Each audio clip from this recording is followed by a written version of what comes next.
All right. Rocky, welcome back. So why don't you talk to us about Ghostwalk Studios? Ghostwalk Studios was the brainchild of Victoria Varden and me. We didn't ever plan to make movies. The idea to make the movie The Farm was because of a film festival I went to with a gentleman named Steve Olander. We discussed making a short movie. In my mind, that was probably a half hour. In Steve's mind, it was probably 10 minutes. Well, it turned out to be 46 minutes. It was an experience. We filmed it over several weekends, and it was a lot of fun as well as a lot of work. Okay.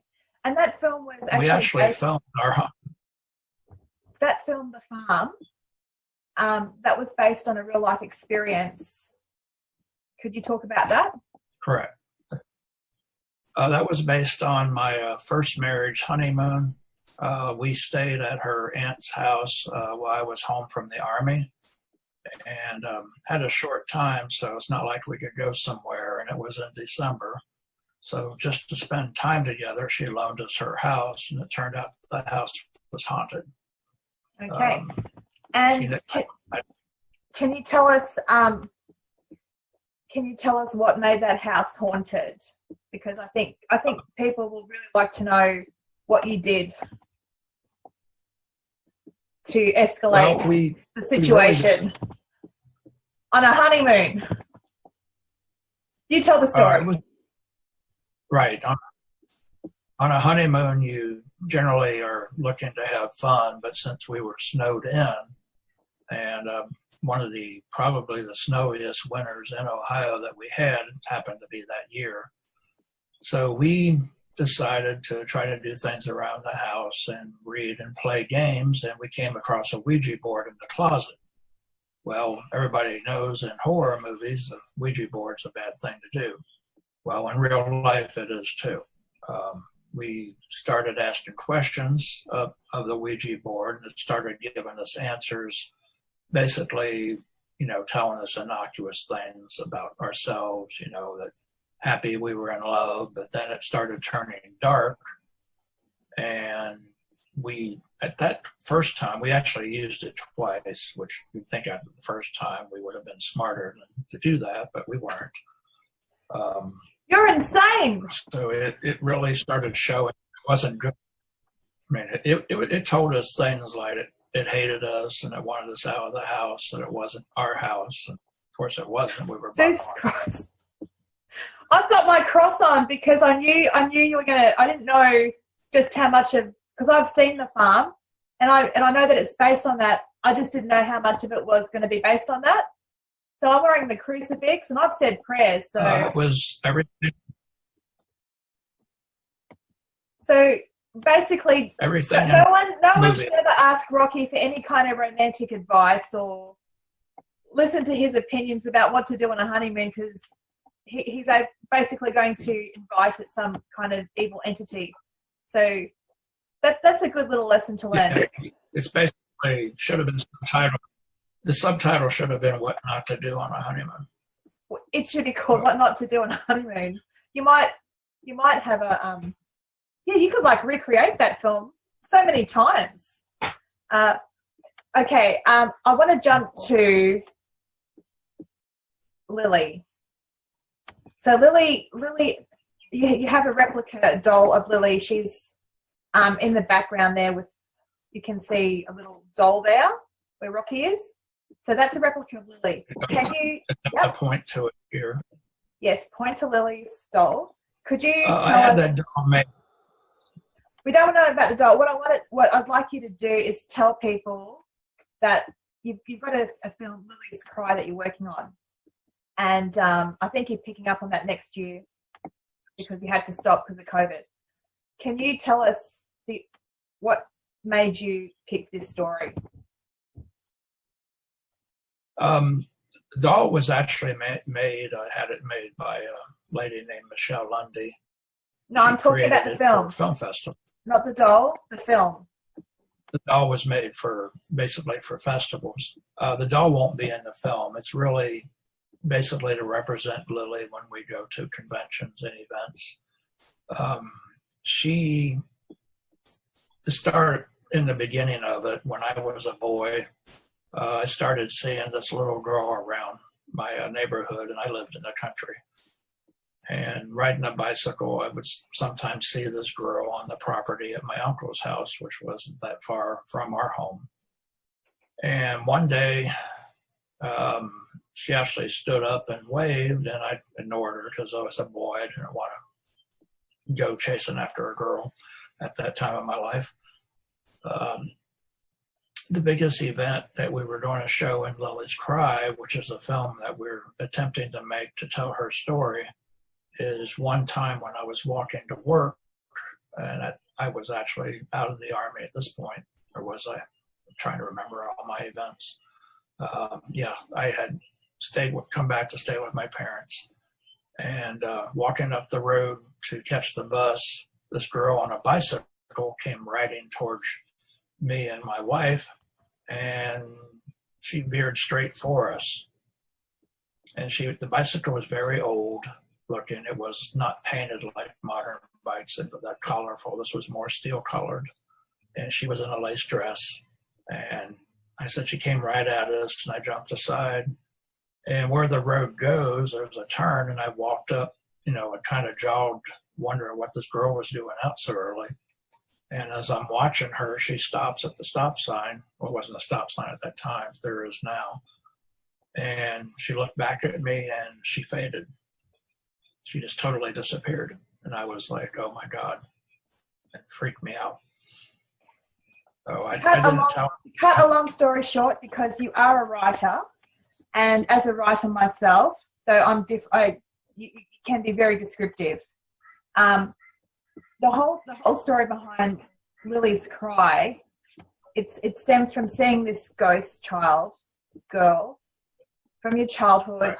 That's your experience, and then as you've grown older, you've had encounters with her, and those encounters have grown, and they've become more.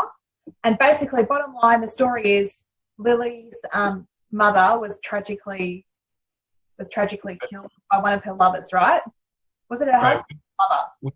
We investigated, and a friend of mine, Scotty Rory, came into town. He's a seer, and we went to the location and was able to basically recreate her story through both of us. And she was died, we believe, sort of by the hands of her guardian too. We can't mention names and won't, because the family name still exists in the area. Yeah. But we will at some point tell a fictional version of the story. Yeah. So that's the story of Lilly. I want to move on because we've had so much problems with technology, and as you and I both know, Lilly does like to be acknowledged. And she wants to be acknowledged. You're right. She wants to be acknowledged, and I've had some encounters with Lilly. Doesn't happen often, but I know when it's happening, and this is probably one of them, which is why we've had so many stops and starts. She wants to be present, and she has an impact on technology. And, yes, I know she does. What she does around me is burn out my light bulbs. So she draws a lot. That was the first time I had an experience with that was about 2 years ago, my first encounter with Lilly. And I'm just going to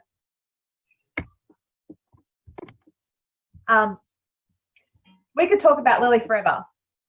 Yes, she would like that. Oh, I know she would. Would she ever? I just want her to behave and let us do this thing. That'd be good. Lilly made me do something with my hair that was crazy last night. She made me crimp it, and I'm like, I don't crimp my hair.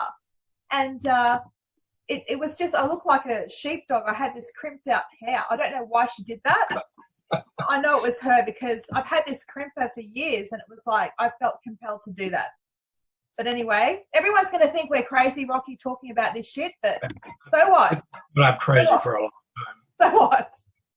I wanted to ask you about, okay, so as a director, producer, screenwriter, basically someone who gets films made and done, somehow or another, you get things done.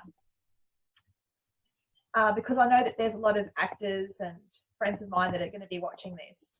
And I wanted to ask you, like, in terms of, I'm guessing production's still down because of the COVID thing. When is it okay to start again with the filming? How are you going to go about that? Well, right now, because we have made a couple of films that needed to go into post-production, that's been our main work.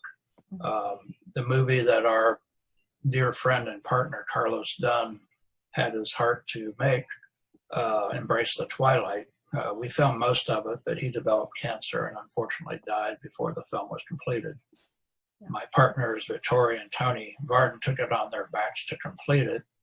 And just recently, within a few months ago, we have a finished product. We screened it, but it wasn't quite the finish that the distributor wanted, and we're now talking with a distributor to get it into worldwide distribution. We hope to see it out next year. Another film that we've created called Estella's Revenge is a fictional follow-up to The Farm. That's also in post-production, and I'm talking with the editor who's local to me, and we're working on that virtually. Yep. As far as filming new movies, until the state of Ohio gives us the all clear to film with people and be in close proximity, and the federal government also states it's okay, we're going to be on pretty much shut down producing anything new. I really understand Hollywood's got some practices in place, but they also have millions of dollars to put those practices in place in their studios.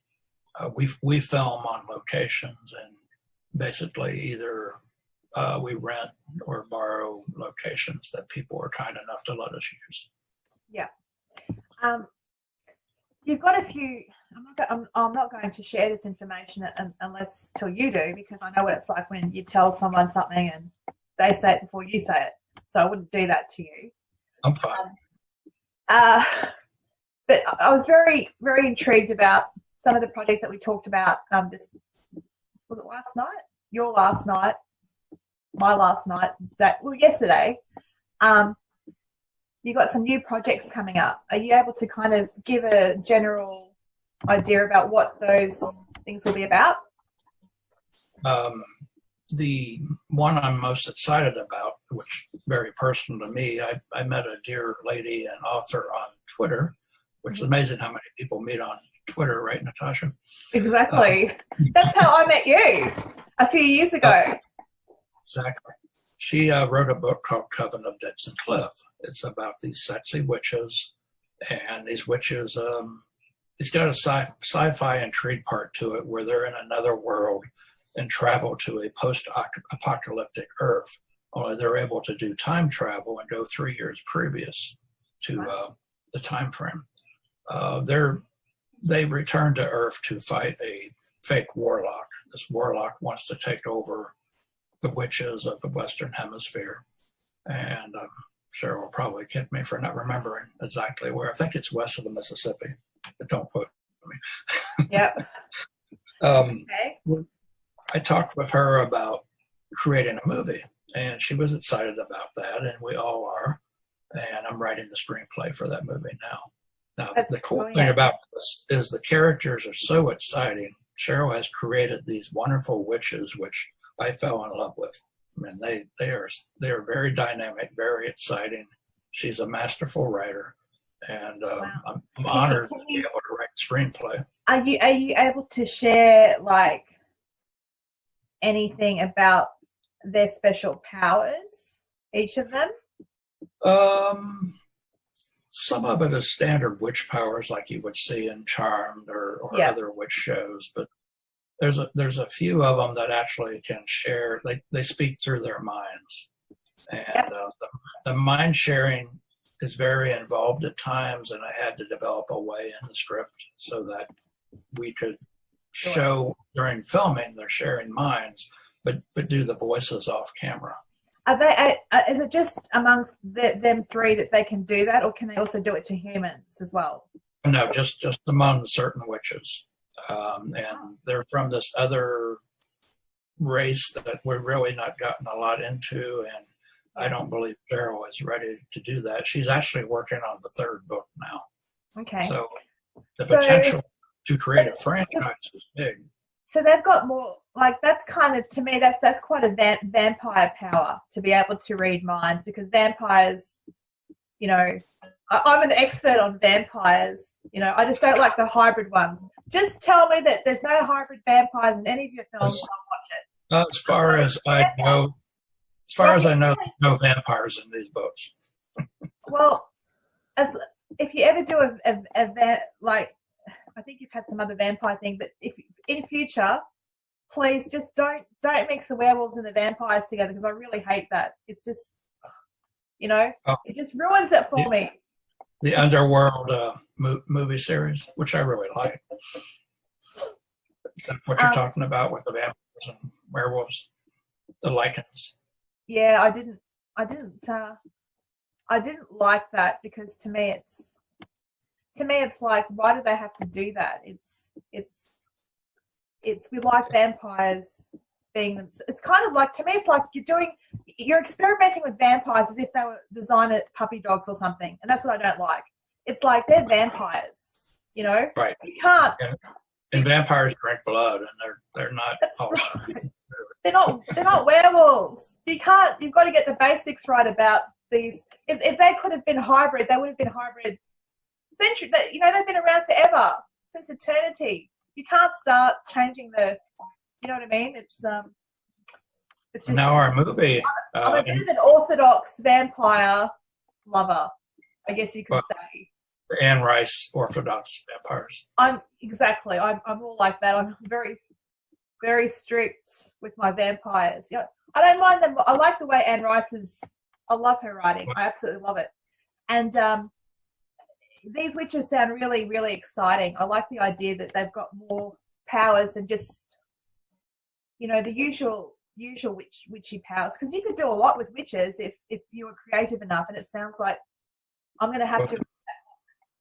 They're very dynamic. They're very sexy, and they definitely have a lot of fun with each other.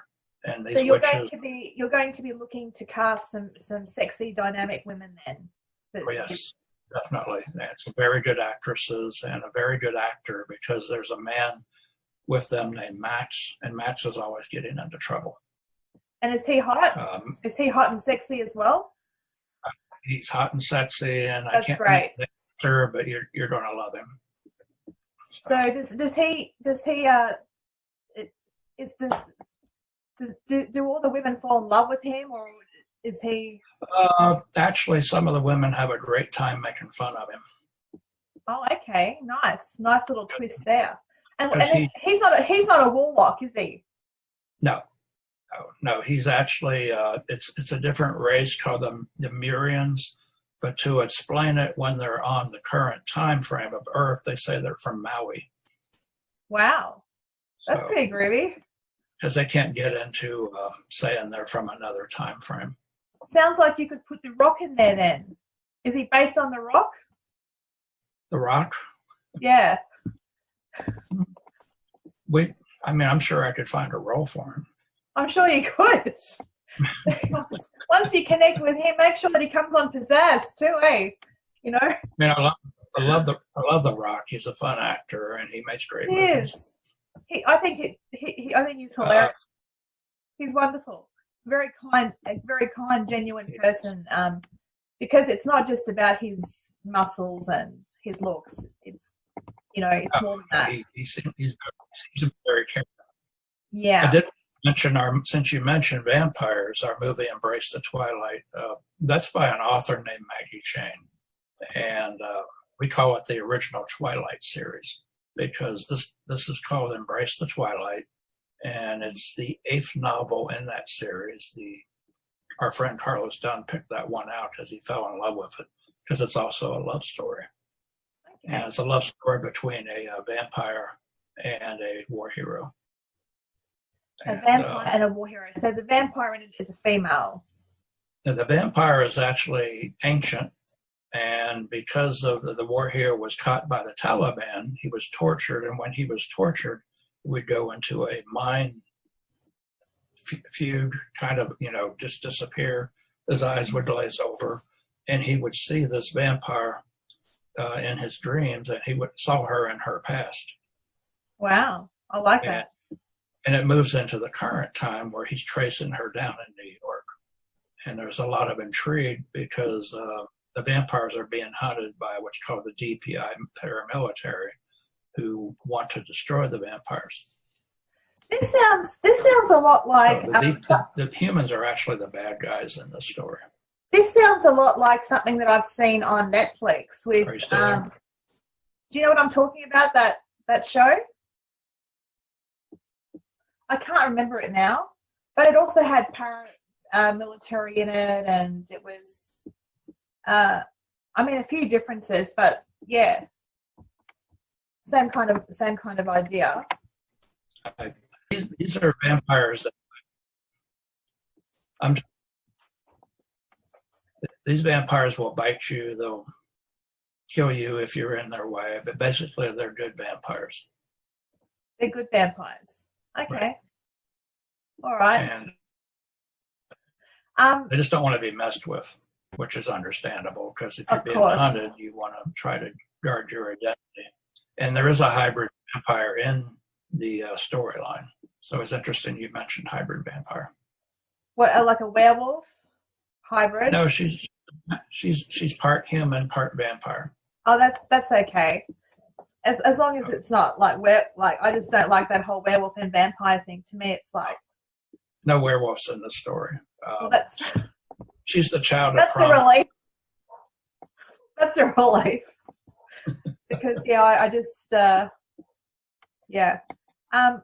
wanted to ask you. So there's another project that you were talking about. You've got some other projects. Correct. We have one we're working on. My partner Victoria came up with the concept named Dead Slate. It's a retro horror slasher feature, and the cool thing about it is the killer revisits crimes he's seen in other slasher movies. So he wants to kill people the same way as he saw it. Wow, that is interesting. It's a movie set within a movie, and the deaths are taking place on the movie set. That's awesome. That's pretty cool. I like that. Are there any deaths on a roller coaster or anything? Are there any vampires? No. Are there any deaths on a roller coaster? Are there any people? Not that I know of. not that you know of. You can always put it in. Don't worry. The screenwriter named Kerry Fleming, and he's the writing partner of Victor Miller. And very nice guy, and we're looking forward to turn this into a feature film. And we're actually going to create a teaser in the near future, again, COVID-19 willing. The teaser is going to be sent to financiers and investors as a promo so that we can get the financing we need to make the film. The special effects makeup artist, his name is Alan Tushkas. He's going to create the mask that Tony Varden and I created the concept. It's a two-face mask. I've actually seen his work. He's pretty extraordinary, actually. Yeah, he's really good. So Tony, you've got together a really good crew, which is really excellent. Yeah, we actually have some very good crew built into us, so that we've evolved over the years. Mm-hmm. Steve Olander is our chief cinematographer, and we have other cameramen now, and once in a while I even man the camera. Yeah. So that's fun. So there you are. There was also another project. I love eliciting information out of you. It's what a vampire would do, but I'm doing it with words. What's the other project that you've got another one that you want to. Well, I did put this in here, Josh. I'm so thrilled that you invited me, and I hope this can be pieced together so that it doesn't sound too out of place. It's a hard time for filmmakers and anybody creative, and we just want to tell people to keep going, to stay positive, because we know we'll get through this. It's just we all have to be patient. Yeah, and you're so right, Rocky. Thank you. I have noticed that amongst artists in particular, that there is a little bit of extra. I mean, artists can be quite emotional. Yeah. But perhaps with everything happening, they're a little bit more than usual, and they can be quite depressed and sad. Well, it's hard on all of us. I mean, I honestly have gotten depressed at times, and the thought goes through your mind, is it worth it? But you can't give up. You just have to keep going. And, you can't give up. You've got to keep going. And I think the other thing too that I've learnt, like dealing with, death, which was of my mother, which was a big thing for me. Yes. As the first one, like that's the big one, and that's the first experience with it. Another mega stuff that's happened is if I keep giving my energy to how I feel, that sadness, it's just a bottomless pit. It's like an abyss, and you get lost. And you really just got to pull yourself out of it. You just have to pull yourself out of it. Find a way to get out of it, because otherwise, if you entertain that depression, sadness, it's just like you just keep sinking, and it's not good. It's not good. Yeah. Well, that's a very good way of saying it. It feeds on itself. If you give into the depression, it'll just create more depression. It does, and then also that's why. And then it affects other people too, and it's yeah, and I don't want to be a downer, and there's times I am, and I'm like, well, I'll just work at my computer. But, don't be productive, Rocky. Stop bringing us all down with your sadness. You know what your wife says? Does she That's the beauty of screenwriting. Does she scream at you? Does she throw stuff at you? As a screenwriter, you live our lives. Well, Lily is as you know, Lily doesn't let you rest. If you're in a funk, and Lily likes music, I don't know if you discovered that with her, but if you really want to entertain her, put on some dance music. Yeah. Yeah, Lily's.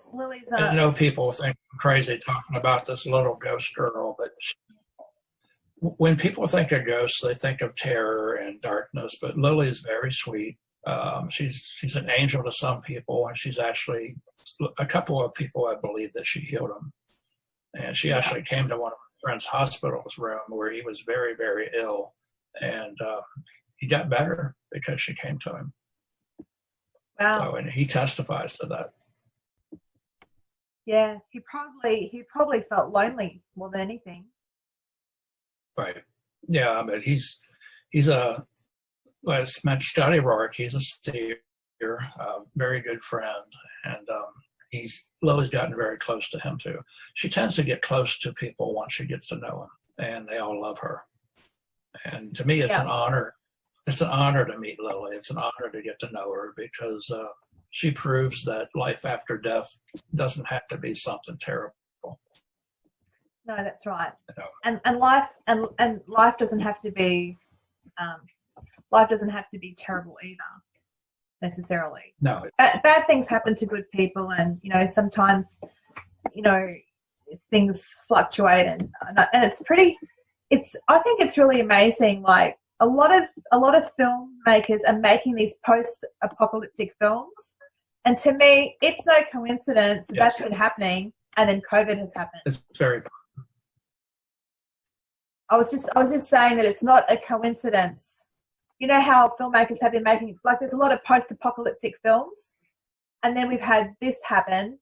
It's almost like, I think that the world, it's not ending, it's people want it to change for the better. A change. Yeah, and a lot of darkness evolves into something better. Yeah, that's right. It has to, because it can't. I mean, this, a lot of energy has kind of created this. We've created this. We have created this. We humans tend to. Yeah, we're a lot more. We're pretty powerful. We're pretty powerful. So it's what I was going to ask you is, are you able to talk a little bit about the GATSBY thing or not?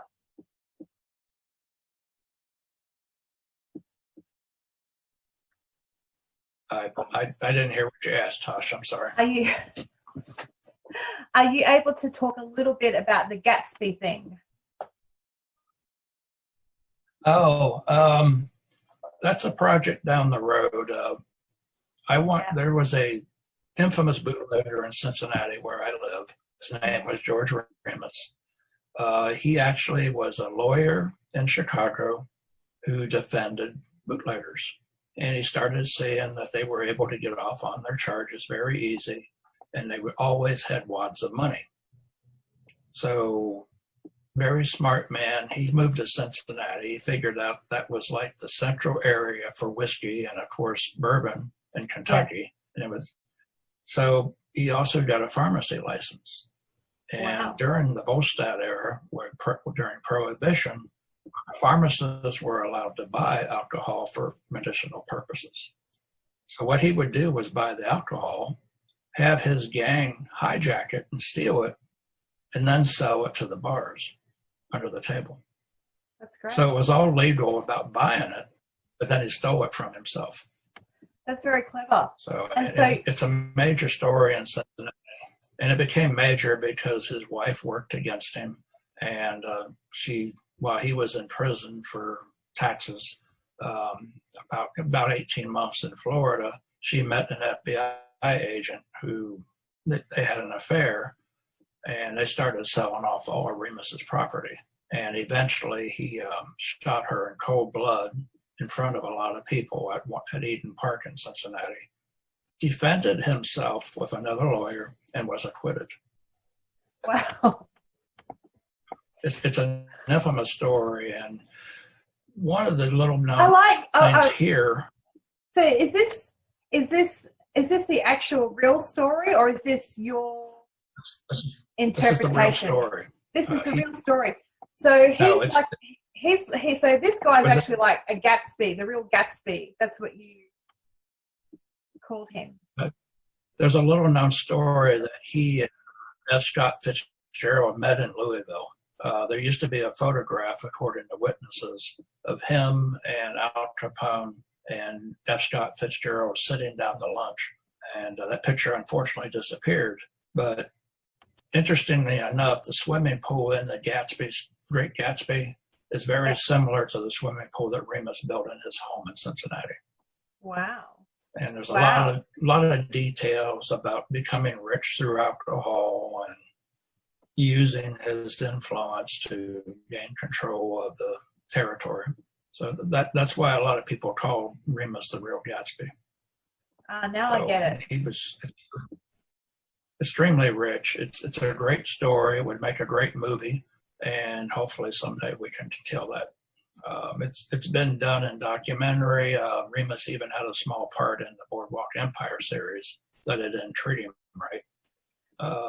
But he was very cunning. He was probably the smartest bootlegger there was. I love Boardwalk Empire. I love that so much. It's one of my favorite series, Boardwalk Empire. Loved it. It was done so well. Brilliant acting. Steve Buscemi. It was awesome. Steve Buscemi was just incredible in that series. He was amazing. He is amazing. Everything that I've seen him in. Are you gonna get him? I'm just saying, Steve, if you're listening, we could definitely use you in our movies. That's right, Steve. You might have to lower your rates a bit, though, Steve. I'm sure he's, he might love the story and do it. He's a fabulous actor, and he is. You could turn any part into something amazing. He is fabulous and amazing, and he's really quirky, and I just Yeah, I like his energy. He's really cool. He's one of my I've got lots of good actors that I like, and I like him because he's different, you know. And it's like, oh, you can just, even as a cartoon, you just know who he is. He's just so he's just such a character. I love him. Well, you're right. And you know, it's going to be quality. Rocky, you got it all happening, mate. You got it all happening. You've got ghosts, you've got vampires, you've got witches, you've got gangsters, you've got. Well, I don't want to be stuck in one genre. I love that you're not doing anything boring and pedestrian. You know what I mean? It's like. Thank you. We had plans to become a major film studio. It's tough, especially when things hit you in the head like a virus. But we're thankful we're still here, and we're thankful our friends are well. And we ask everybody just to be careful. You know, it's a tough time, but and I'll stress it again: don't give up. You know, we're here, and we believe everybody else can keep going too. That's beautiful. You know, I agree. it's never easy. No, life's not easy, but I do believe that it will. I think that we will. This is such a big life-changing thing, and this is going to go down in history. Yes, it will be. But it's a history. It's like the Great Flu, the Great Pandemic, and that killed millions and millions of people. And we fortunately got on this pretty early before it killed too many. I mean, it's still tragic how many people it's killed, but it could have been a lot worse. Yes, no, that's true. And it's probably like, I guess I'm lucky, you know, for many reasons being in Australia, that it's, that we shut our borders straight away. But Australia's a bit like that. We're very careful about exporting, and our biosecurity testing has always been very... In Ohio, unfortunately it started to hit hard again because I think they relaxed some of the rules too quickly, and people thought they were okay. They weren't social distancing anymore. Yeah. Look, if I was in America, we're stuck with it. I would be doing everything that the doctors are saying. I would be taking all those measures, you know. I didn't hear you. Can you hear me now? Okay, here we go. If I was in the States, I'd be wearing a mask. I'd be quite. I'd be taking the right measures, you know, and I just wouldn't risk it, because it may not be a significant number. It's significant enough for it to matter, the numbers, and that's just what is known without the testing. It really is, and yeah. So I don't know anyone that's people need to remember the flu killed tons of people.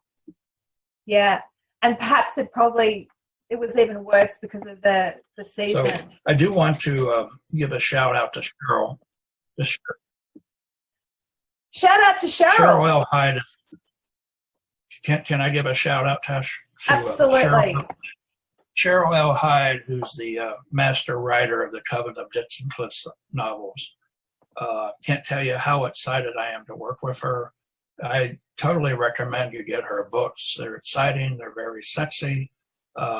There's nudity in them that won't be in the movie. So sorry, folks that are looking forward to nude scenes. That's not going to happen.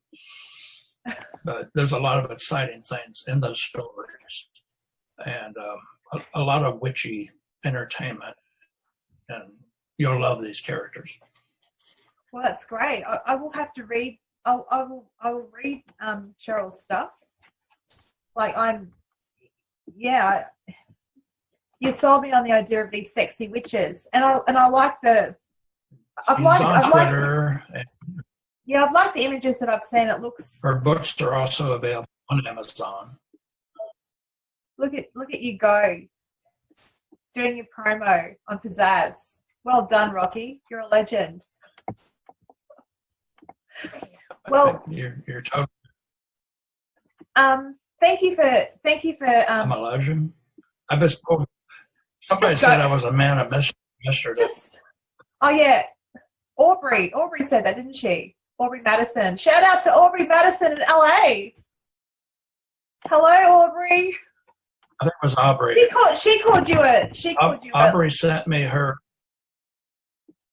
Yeah, Aubrey sent you her stuff. Well, I'm doing an introduction with two other. Here we go. Yeah, I've got some other people to send to you as well, and do an introduction. But we'll say goodbye.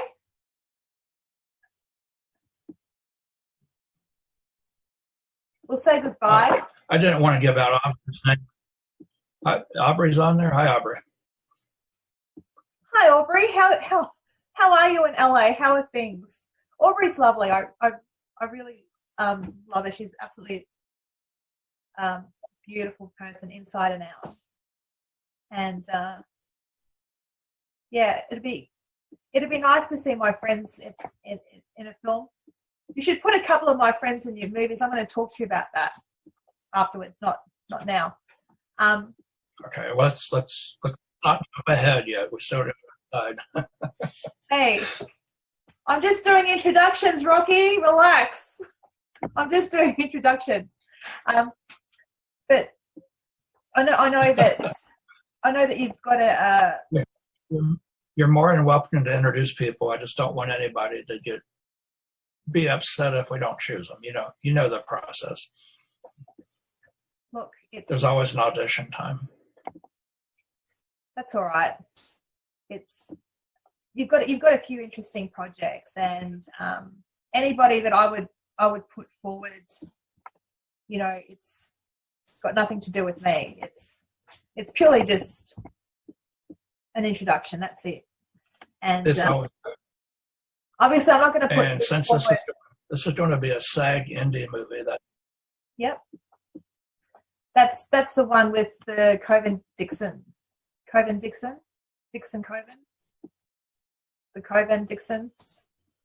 The witchy one, the sexy witchy one. Coven Dixon Cliff. I always get it. Correct. I wonder if I back to front. Wait a minute. See if I can. You got a picture? Bring it forward. Can you see it? Yep. Coven of Dixon Cliff. That's the first book. There's a number 2 is already written, and there's a third one in process. Cheryl's written other books too. I'm not trying to limit her just to the story, but it's an exciting one. Yeah. You've got. I like the cover of. And if things go well. I like the promo that I've seen on Twitter with the three witches. I like that better. Right. That's actually a stock photo that I purchased for the promotion, and Cheryl approved of that. But everything we do with the story, Cheryl has to approve. It's her baby. Fair enough. So that's the way it should be. I like the fact that Rocky, you're used to working with women who are strong, and you're a respectful person with the women that you work with, and I think that's really. I try hard. I'm not. You're not perfect, but I mean you're not like one of those horrible, sleazy, yucky Harvey types. We don't like people like that. It's unnecessary. You're not a yucky, gross, horrible producer director. No one likes people like that. Especially, there's no need for it. And that's something that I like about you. And I mean, you've got all these great, strong characters in your film. I wore a blue shirt. Have you got a feminist shirt? Have you got an I'm a feminist? This is what a feminist looks like shirt? Now, you wanted me to mention the animated movie, too. Oh, yes. Yes. We had an early film called The Harvest Ball. That was to be a teaser for a period trilogy set during the Victorian era. It was very much historical, and it still could happen, but it would take tons of money and tons of support to make it happen. We're talking about recreating buildings of the time. There was a Hotel Victory on Put-in-Bay Island in Lake Erie that was just massive. People came from all over the world to stay there. Presidents and politicians and writers actually visited there. And we want to recreate that for the movie. And that image was in the Harvest Ball animation. Yeah, that was actually a photograph that I what period was that? For the animation. What period was that? That was the late 1800s. Late 1800s, yeah. That's going to cost a lot, isn't it? Unfortunately, that hotel burnt down, as a lot of the wooden structures did back then, and they didn't have the safety requirements we do today for electricity. Yeah. But it would still be great to recreate it, and we obviously wouldn't rebuild the hotel. We'd have to do miniatures, but that was the early plan for what we were going to film. That's something down the road, and to film a trilogy of that size would be massive millions of dollars. So it would take a big Hollywood studio to come in for that. That's a good thing about you, Rocky, is you've got like a lot of balls in the air, you know, you've got like a lot of projects going. So it's that's the way you've got to be. You've got to be like, yeah, I can do this, or I've got this idea, or I've got that idea. You know, it's all happening here, which is good, I think. You need to be able to. You can't just have one thing, you know. And that's why I love the idea of Victoria coming up with a killer movie, the slasher movie, because that wasn't my baby, that's hers, and it's neat that she came up with this murder movie, and it's going to be a lot of fun. I like the idea of you know of a killer that watches movies of how people are killed and then recreates that, you know, as it's happening. That's pretty cool. I like that. If anybody wants to find us, our website's ghostwalkstudios.com. And we're on Twitter as just one word, Ghostwalk. That's it. Thanks, Rocky. Thank you for coming to Pizazz News, and we'll talk after this anyway. So I'll say goodbye. Well, thank you, Tasha. It's been goodbye. Thank you so much. Bye, everybody. Bye, everybody. Send in my love. Bye.